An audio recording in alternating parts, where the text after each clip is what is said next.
Hello, boys and girls. Welcome back to Grandma Reads. We're still reading Little House in the Big Woods. And we are on the chapter called Sundays. So, curl up and get cozy. We're going to start reading. Sundays. Now the winter seemed long. Laura and Mary began to be tired of staying always in the house. Especially on Sundays, the time went too slowly. Every Sunday, Mary and Laura were dressed from the skin out in their best clothes, with fresh ribbons in their hair. They were very clean because they had had their baths on Saturday night.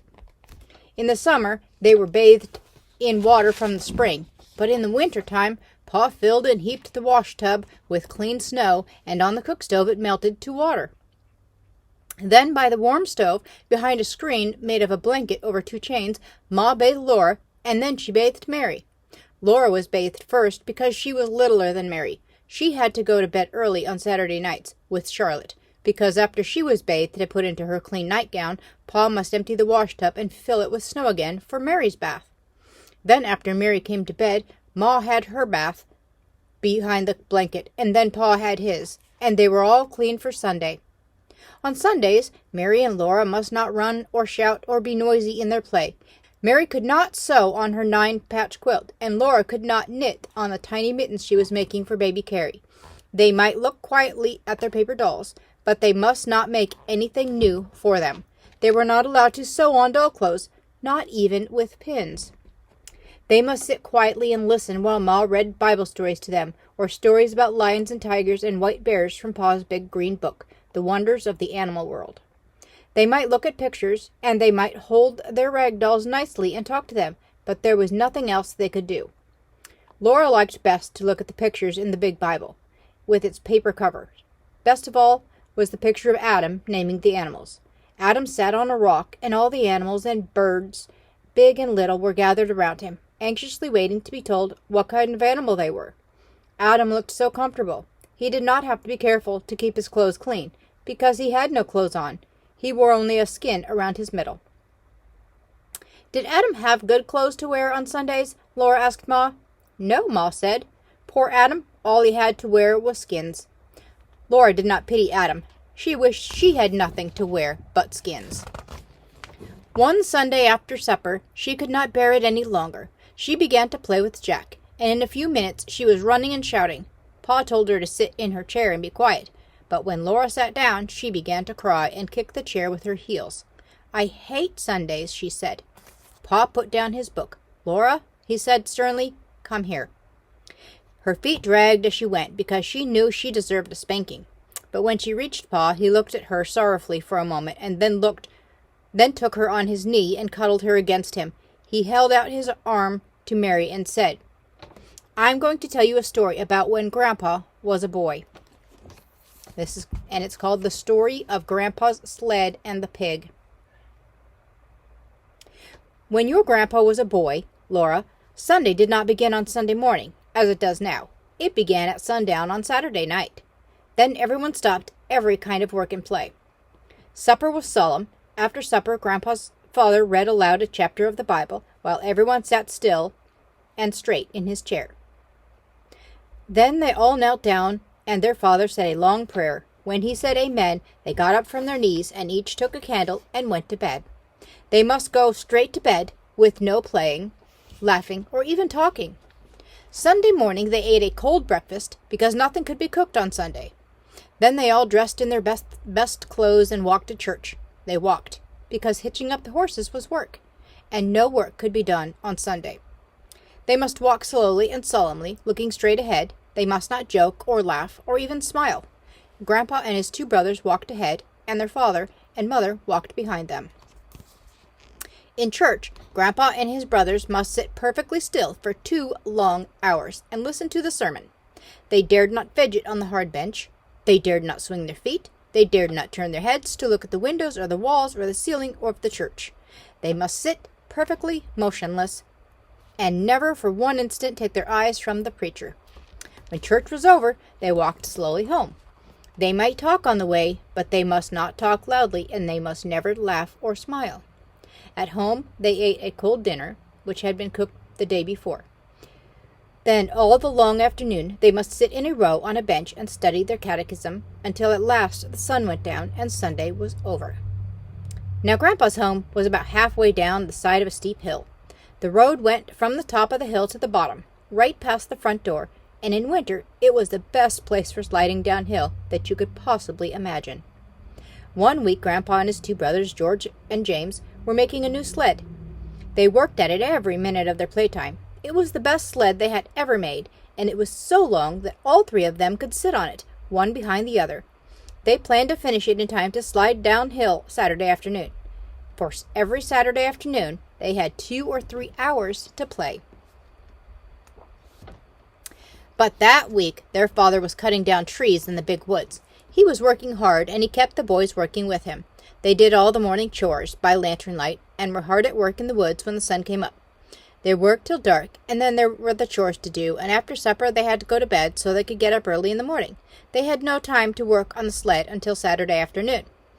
Then they worked at it just as fast as they could, but they didn't get it finished till just as the sun went down, Saturday night. After the sun went down, they could not slide downhill, not even once. That would be breaking the Sabbath. So they put the sled in the shed behind the house to wait until Sunday was over.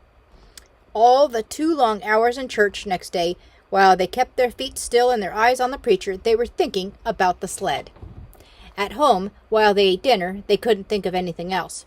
After dinner, their father sat down to read the Bible, and Grandpa and James and George sat as still as mice on their bench with their catechism. But they were thinking about the sled. The sun shone brightly, and the snow was smooth, and the sun shone brightly, and the snow was smooth and glittering on the road. They could see it through the window. It was a perfect day for sliding downhill. They looked at their catechism, and they thought about the new sled, and it seemed that Sunday would never end. After a long time, they heard a snore. They looked at their father, and they saw that his head had fallen against the back of his chair, and he was fast asleep. Then James looked at George, and James got up from the bench and tiptoed out of the room through the back door. George looked at Grandpa, and George tiptoed after James. And Grandpa looked fearfully at their father. But on tiptoe he followed George and left their father snoring. They took their new sled and went quietly up to the top of the hill. They meant to slide down just once. Then they would put the sled away and slip back to their bench and the catechism before their father woke up. James sat in front on the sled, then George, and then Grandpa, because he was the littlest. The sled started at first slowly, then faster and faster. It was running, flying down the long, steep hill, but the boys dared not shout. They must slide silently past the house without waking their father. There was no sound except the little whir of the runners on the snow and the wind rushing past. Then, just as the sled was swooping toward the big house, a big black pig stepped out of the woods. He walked into the middle of the road and stood there. The sled was going so fast it couldn't be stopped. There wasn't time to turn it. The sled went right under the hog and picked him up. With a squeal, he sat down on James. And he kept on squealing, long and loud and shrill, squee! Squee! They flashed by the house, the pig sitting in front, then James, then George, then Grandpa, and they saw their father standing in the doorway looking at them. They couldn't stop. They couldn't hide. There was no time to say anything. Down the hill they went, the hog sitting on James and squealing all the way. At the bottom of the hill they stopped. The hog jumped off James and ran away into the woods, still squealing. The boys walked slowly and solemnly up the hill. They put the sled away. They sneaked into the house and slipped quietly to their places on the bench. Their father was reading his Bible. He looked up at them without saying a word. Then he went on reading, and they studied their catechism. But when the sun went down and the Sabbath day was over, their father took them out to the woodshed and tanned their jackets, first James, then George, then Grandpa. So you see, Laura and Mary, Pa said, you may find it hard to be good, but you should be glad that it isn't as hard to be good now as it was when Grandpa was a boy. Little girls have to be as good as that? Or did little girls have to be as good as that? Laura asked. And Ma said, it was harder for little girls because they had to behave like little ladies all the time, not only on Sundays. Little girls could never slide down hills like boys. Little girls had to sit in the house and stitch on samples. Now run along and let Ma put you to bed. and said Pa, and he took his fiddle out of its box. Laura and Mary lay in their trundle bed and listened to the Sunday hymns, for even the fiddle must not sing the weekday songs on Sundays. Rock of Ages, cleft for me, Pa sang with the fiddle. Then he sang, Shall I be carried to the skies on flowery beds of ease, while others fought to win the prize and sailed through bloody seas.